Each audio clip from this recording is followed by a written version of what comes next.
राज्यसभा में चेयरमैन के खिलाफ विपक्ष के अविश्वास प्रस्ताव को लेकर काफी हंगामा हुआ। सरकार की तरफ से मंत्री किरण रिजिजू ने इस पर बोलते हुए कहा कि चूंकि उपराष्ट्रपति जो राज्यसभा के चेयरमैन भी होते हैं वो एक किसान परिवार से आते हैं, इसलिए विपक्ष की पार्टियां जो खासतौर से इंडिया गठबंधन के दल हैं उनको ये भा नहीं रहा है, उनको ये रास नहीं आ रहा है और इसलिए ये किसान विरोधी कदम विपक्ष की तरफ से उठाया गया है। उधर सरकार की तरफ से ये जब आरोप लगाया गया तो हंगामा हुआ और विपक्ष ने कहा कि ये इसलिए नहीं लाया गया अविश्वास प्रस्ताव क्योंकि वो किसान के बेटे हैं या किसान परिवार से आते हैं, बल्कि इसलिए लाया गया क्योंकि वो सदन को एक तरफा ढंग से चलाते हैं, विपक्ष की आवाज़ नहीं सुनते, विपक्ष के मुद्दों को तरजीह नहीं देते और विपक्ष के नेताओं को बोलने नहीं देते।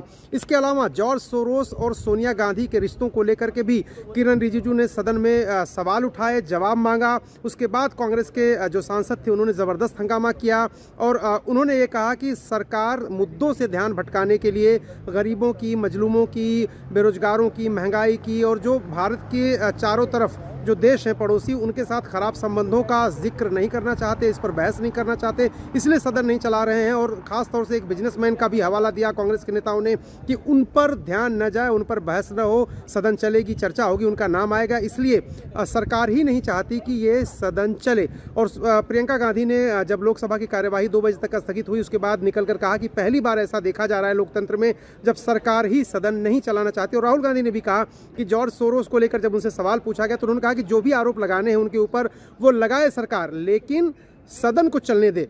इस बाबत आज सवेरे 11 बजे से पहले लोकसभा स्पीकर ओम बिरला से वो मिलने भी गए थे, उनसे भी कहा उन्होंने कि बहस होनी चाहिए, सदन में चर्चा होनी चाहिए, मुद्दों पर राजनीति नहीं होनी चाहिए। तो कांग्रेस की तरफ से कहा गया कि सदन चलाने के लिए पूरी तरह से वो तैयार है, सहयोग करेंगे, खुद राहुल गांधी ने कहा।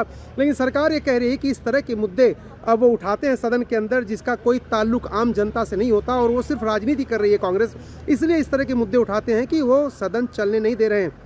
इसके पहले जॉर्ज सोरोस और गांधी परिवार के रिश्तों को लेकर के संबित पात्रा ने भी सदन में सवाल उठाया, निशिकांत दुबे ने सदन में सवाल उठाया।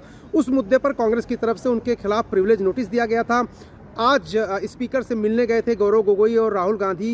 गौरव गोगोई के मुताबिक स्पीकर ने कुछ बातें निशिकांत दुबे ने जो जॉर्ज सोरोस और गांधी परिवार के रिश्तों को लेकर कही और राहुल गांधी के बारे में टिप्पणी की थी, उसमें से कुछ हिस्से निकाल दिए गए, लेकिन अभी भी कुछ हिस्से हैं जिसको लेकर के विपक्ष को ऐतराज है और विपक्ष चाहता है कि उन हिस्सों को सदन की कार्यवाही से हटाया जाए। तो इस तरह से जो संसद का शीतकालीन सत्र है उसका तीसरा हफ्ता चल रहा है, बुधवार का दिन है, तीसरा दिन है आज, फिर भी सदन हंगामे की भेंट चढ़ गया। खासतौर से राज्यसभा में ज़बरदस्त हंगामा हुआ चेयरमैन के खिलाफ अविश्वास प्रस्ताव और जॉर्ज सोरोस और सोनिया गांधी को लेकर के जो सत्ता पक्ष की तरफ से आरोप लगाए गए उस पर दोनों तरफ से हंगामा हुआ और राज्यसभा को पूरे दिन के लिए स्थगित करना पड़ा। लोकसभा में भी थोड़ा बहुत काम हुआ लेकिन लगातार हंगामा होता रहा और वहाँ पर भी यही मुद्दे छाए रहे। 2 बजे तक के लिए सदन को स्थगित किया गया। सदन चल नहीं पा रहा है, ये एक बड़ी मुश्किल है इस शीतकालीन सत्र में। जो कामकाज है वो नहीं हो पा रहा है, विधेयक पास नहीं हो पा रहे हैं। सत्ता पक्ष कह रहा है कि विपक्ष नहीं चलने दे रहा सदन और विपक्ष का कहना है कि सत्ता पक्ष जो है खुद उकसावे की कार्रवाई करता है, ऐसे बयान देता है कि जिसकी वजह से स्थिति ऐसी हो जाती है कि सदन नहीं चल पाता। तो बहरहाल राहुल गांधी ने स्पीकर से मुलाकात की है और अब कोशिश ये है कि संविधान दिवस पर जो चर्चा है उसके पहले सदन का माहौल थोड़ा नरम हो, थोड़ा शांत हो, ताकि संविधान दिवस पर चर्चा हो। और उसमें संविधान दिवस पर चर्चा के दौरान राहुल गांधी भी बोलने वाले हैं और प्रधानमंत्री नरेंद्र मोदी भी उसका जवाब लोकसभा में देने वाले हैं। उसके बाद राज्यसभा में भी नेता बोलेंगे। तो कुल मिलाकर स्थिति यह है कि संसद के शीतकालीन सत्र के तीसरे हफ्ते में भी कार्यवाही सुचारू रूप से चल नहीं पा रही है और जो जनता है जो टकटकी लगा करके सदन की तरफ देखती है, संसद की तरफ देखती है, आकांक्षा उसकी होती है, अपेक्षा आशा होती है कि वो उनके हित के लिए जो बहस होगी, कानून बनेंगे, उससे जनता का फायदा होगा। और फिलहाल वो काम नहीं हो पा रहा है। सत्ता पक्ष और विपक्ष के बीच तनातनी लगातार कायम है और कोई बीच का रास्ता भी निकलता हुआ नहीं दिख रहा है।